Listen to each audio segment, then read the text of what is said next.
몰래카메라 장난에 빠지지 않고 등장하는 캡사이신. 안전하게 장난치려면 일단 알아야 하지 않겠어? 자, 바로 들어갈게. 캡사이신은 탄소 18개, 수소 27개, 질소 1개, 산소 3개를 가지는 알칼로이드계 물질이야. 알칼로이드는 주로 자연적으로 존재하면서 염기성을 띠고 질소를 포함하고 있는 물질을 말하는 명칭이지. 아슬아슬했네. 캡사이신이라는 이름은 전 세계적으로 고춧가루를 통칭하는 단어인 캡시컴에서 파생된 용어야. 만약에 우리나라 사람이 처음 발견해서 이름을 지었다면 고추에서 이름을 따왔을 테니까 순수한 캡사이신은 휘발성이 강한 매운 향과 불타는 듯한 고통을 주는 하얀색 분말의 물질이야.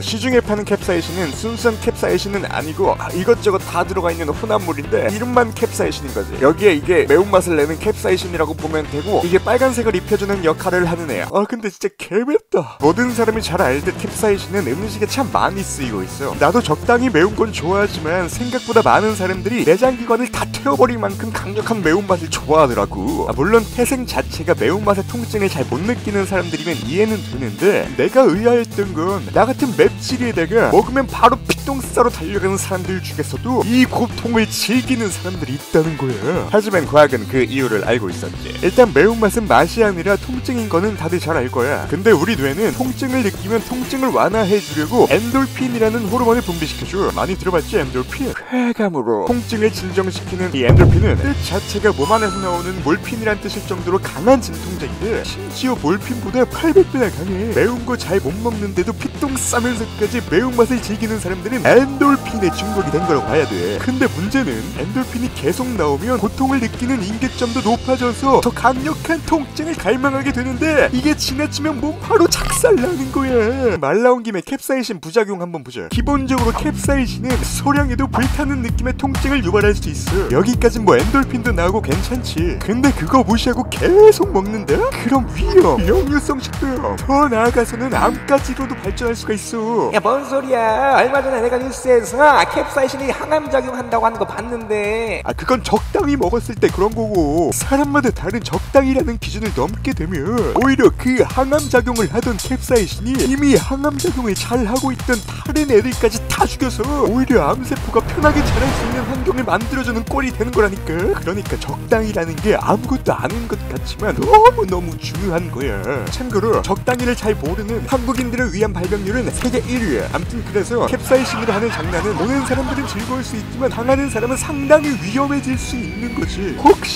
만약에 혹시라도 캡사이신을 너무 많이 먹고 그 통증을 빠르게 없애고 싶어서 이 영상을 봤다면 잘했어. 지금 당장 차가운 우유나 아이스크림을 계속 먹어. 캡사이신은 차가운 온도에서 활성이 덜 되고 기름에 잘 녹기 때문에 차가운 기름을 먹는 게 가장 이상적인 효과를 가져오겠지만 기름을 먹을 수는 없으니 기름이 들어간 우유나 아이스크림을 먹는 게 가장 좋은 방법이 되는 거지. 뻔하지만 과학적으로 증명된 사실이니까 이걸 보고 먹는다면 과학적인 사실에 플라시보 효과까지 더해져서 더 빨리 완화될 거야. 먹는 얘기 해봤으니까 다른 분야 얘기 한번 해볼까? 캡사이신은 치료약물로도 많이 사용되고 있어. 이것도 먹는 건가? 대표적으로 파킨슨병을 치료할 수 있는 예비 후보 물질 중 하나인데 도파민 신경세포가 사멸하면서 나타나는 이 파킨슨병을 가진 쥐에게 캡사이신을 투여했더니 도파민 신경세포의 사멸을 막고 심지어 죽어가던 세포를 살렸다는 거야. 물론 아직 임상이 시작됐다는 얘기는 없지만 분명 어디선가는 연구를 계속하고 있을 거고 빨리 개발돼서 파킨슨병도 치료가 가능한 질병이 됐으면 좋겠다. 그리고 캡사이신으로 만든 비강 스프레이가 만성 비염 환자에게 효과적이라는 연구도 나오고 있어요. 천연 약물이라 부작용도 거의 없었지. 근데 그렇다고 이거 코에 넣으면 절대 안 돼. 그리고 캡사이신은 각종 통증 치료제에도 사용되고 있어요. 당뇨병이나 대상포진 같은 애들에도 쓰이고 가장 흔하게 접할 수 있는 건 파스, 쿨파스 말고 핫파스. 라임 지렸다. 이 핫파스의 뜨거운 느낌을 주면서 진통제 역할을 하는 게 캡사이신인데 그렇다고 이거 함부로 먹거나 바르면 하는 걸 알지? 의학용이야, 의학용. 캡사이신은 다이어트 약에도 사용되고 있어요. 백색 지방을 갈색 지방으로 바꿔줘서 우리가 원하는 몸매를 가질 수 있게 도와준다고 하는데 난 개인적으로 비추. 이게 처음에 유행할 때 할리우드 스타들이 이거 가지고 다이어트 한다고 뜬 건데 이미 우리나라 사람들의 식습관 자체가 캡사이신을 많이 먹는 방향으로 잡혀 있는데 거기에 또 이것까지 먹으면 오히려 부작용 증상이 나타날 수도 있고 이 약만 믿고 음식을 더 많이 먹어서 오히려 망하는 다이어트가 될 수도 있어. 다이어트는 전문가와 상의해서 안전하게 하는 게 가장 중요해. 그리고 이런 제품들 구매할 때는 안정성과 신뢰도 엄청 중요한데 몇 년 전에 붙이는 천연 비아그라라고 해서 팔아적긴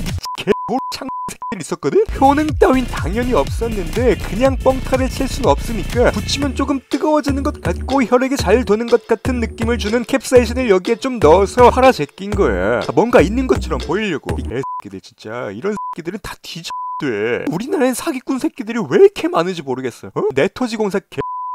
여기서 끝내긴 조금 아쉬우니까 캡사이신에 관한 몇 가지 이야기 소소하게 한번 던져볼게. 마라의 매운맛은 캡사이신이 아닌 거 알아? 잘 알겠지만 마라의 특유의 얼얼함은 산초라는 애가 담당하는 건데 그 중에서도 산쇼올이라는 물질이 그 핵심 역할을 하는 거지. 캡사이신의 매운맛은 조류는 느끼지 못해. 그래서 얘네가 고추씨를 먹고 여러 곳으로 퍼뜨리는 역할을 하지. 마지막으로 캡사이신의 매운맛은 스코빌 지수로 평가가 되는데 높을수록 매운맛이고 한국표준과학원에 따르면 청양고추는 약 4,000에서 12,000 스코빌 정도의 매운맛을 가지고 있다고 하는데 현재까지 전 세계에서 가장 높은 스코빌 지수를 자랑하는 고추는 미국의 페퍼 X. 얘는 스코빌 지수가 무려 318만이래. 청양고추보다 무려 300배나 매운 거지. 사실 이건 자연적으로 생겨난 건 아니고 품종 개량을 해서 인간이 만든 거야. 근데 이 정도 맵기면 먹으면 뒤지는 거 아닌가? 자, 여기까지가 캡사이신의 거의 모든 것에 관한 정보였어요. 너무 급하게 끝난 거 아니냐고? 아쉽지? 아쉬우니까 구독 좀...